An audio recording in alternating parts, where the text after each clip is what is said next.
polisi anapaswa kushuka chini ili kuweza kuihudumia jamii. Wakati unaanza kulikuwa kuna changamoto nyingi, kwa maana kwamba polisi kama mimi kuingia darasani kufundisha ilikuwa ni ngumu, kwa maana wale watu kiwakuta wanafunzi hawakuelewi, lakini wanahisi una kitu unaenda kufanya. Lakini niseme mpaka sasa hapa tulipofikia, nafikiri umeona kuna baadhi ya wanafunzi wamesema wanataka kuwa kama mimi.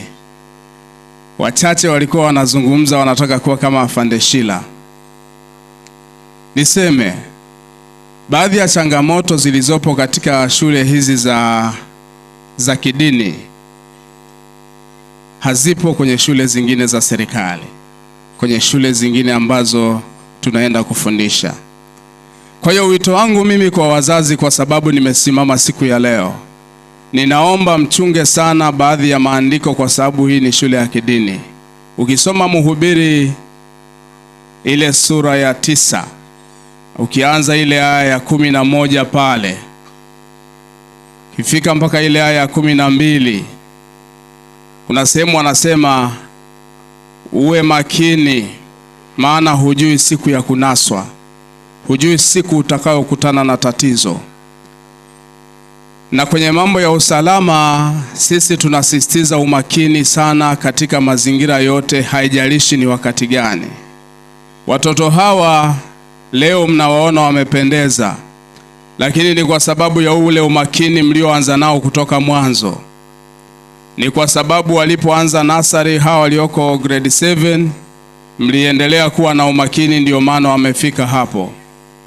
Lakini na hawa walioko nasari walipozaliwa mliendelea kuwa na umakini nao.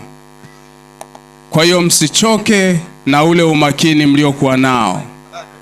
Endeleeni kusimama na watoto mwanzo hadi mwisho, kwa sababu dakika usiyoijua, sekunde usiyoijua, adui anaweza akaleta madhara kwa mtoto wako. Kwa hiyo naomba niendelee kutoa rai kwenu.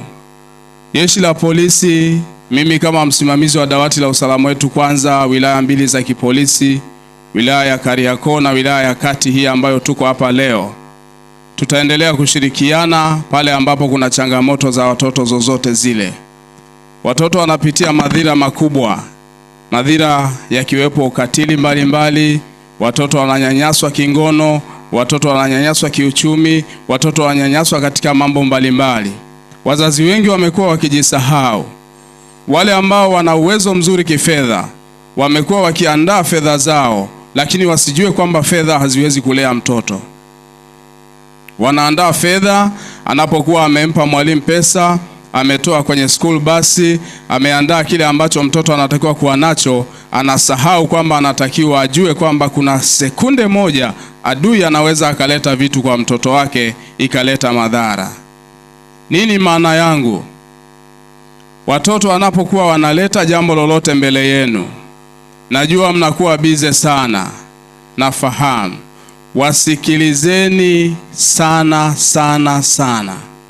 Kuna muda anaweza akaja anataka kuongea na wewe, tuwasikilize watoto, wana mambo ambayo yamkini amekutana nayo, ili tuweze kuwasaidia. Isitoshe tu kuandalia fedha, isitoshe tu kuwapa fedha nyingi, isitoshe kuwatafutia shule nzuri peke yake, lakini itoshe pia kuwafuatilia, kujua kuwasiliana na walimu kila dakika, kila majira.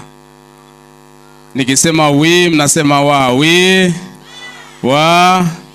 Kwa mgeni rasmi, mimi nichukue fursa hii pia kukushukuru na wewe pia kwa kuendelea kutupokea kama jeshi la polisi.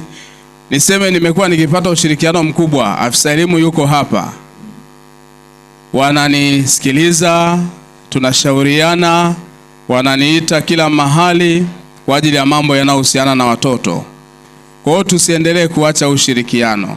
Ushirikiano ndio utakao tusaidia. Malezi ya sasa hivi ambao serikali imeamua ni kumleta mpaka afisa wa polisi ngazi ya chini. Kwa nini? Kwa sababu malezi yale ambao tulikuwa tukilelewa zamani, kwamba kila mtu alikuwa anaweza kukuonya, siku hizi hayapo. Leo mtoto akitoka nyumbani anabebwa na school bus, hakuna anayekutana naye. Akija shule, akitoka anarudi nyumbani.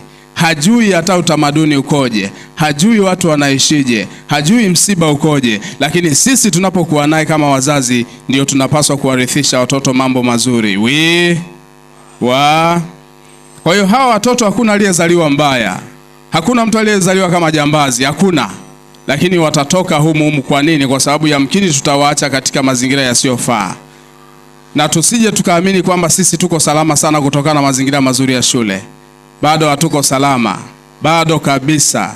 Tuendelee kuwa na usimamizi mzuri kwa watoto, tusije tukajisahau, kwa sababu dakika moja ukijisahau adui anaweza akakupiga. Baada ya kusema hayo, leo ni siku ya furaha. Ninaomba niwatakie kila laheri. Mungu awabariki sana. Asanteni kwa kunisikiliza.